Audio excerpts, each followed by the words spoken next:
বন্ধুরা, ভারতের বিদেশমন্ত্রী জয়শঙ্কর স্যারের স্টেটমেন্টে চীনকে ভালোভাবে বুঝিয়ে দিয়েছে, এমনকি চীনও লাল থেকে হলুদ হয়ে গেছে। এমনকি আমাদের বিদেশমন্ত্রী চীনকে এমন কথা বলে দিয়েছে যেটিতে চীনকে বিনা যুদ্ধে জখম করে দিয়েছে।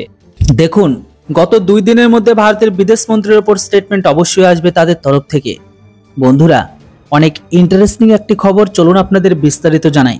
ভারতের বিদেশমন্ত্রী জয়শঙ্কর স্যার তার স্টেটমেন্টে বলেছে যে অবৈধভাবে আসা চীনের তরফ থেকে নিবেশকে নিয়ে ভারতের বিদেশমন্ত্রীর বক্তব্য এটাই যে যখন থেকে ভারতের বিদেশমন্ত্রী চাইনিজ ফার্মকে ভারতের ভেতরে নিবেশ করা থেকে বারণ করে দেয়, তখন থেকে ভারতে অবৈধভাবে চীন হেরাফেরি করছে।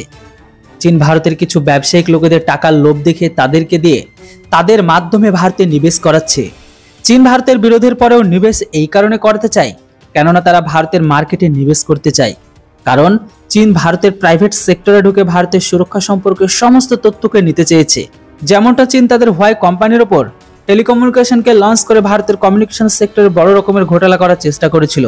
আজকের দিনে কিন্তু ভারতের ভেতরে চীনের স্মার্টফোনকে ব্যবহার করে, এমনকি তার ডেটাকেও চুরি করার কাজ করে সেটার মাধ্যমে।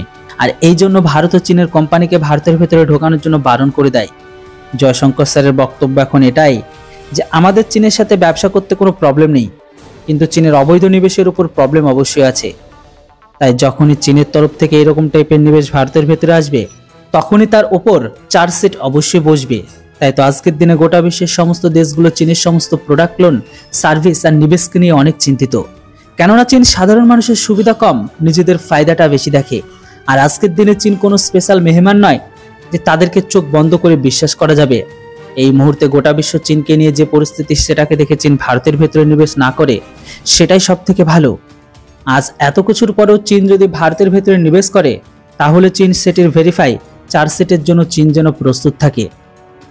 জয়শঙ্কর স্যার যে এটা সম্পর্কে কড়া শব্দ এই কারণে ইউজ করেছে, কারণ চীন কিছুদিন আগে ব্রাজিল তাদের টেলিকম কোম্পানির মাধ্যমে ব্রাজিলের ভেতরে তাদের সাইবার সিকিউরিটিতে ঢুকে পড়ে। তারপরে থেকে সমস্ত ইউরোপীয় চীনি কোম্পানি থেকে দূরে থাকার চেষ্টা করছে, যেটি এই মুহূর্তে ভারতও করতে চায়।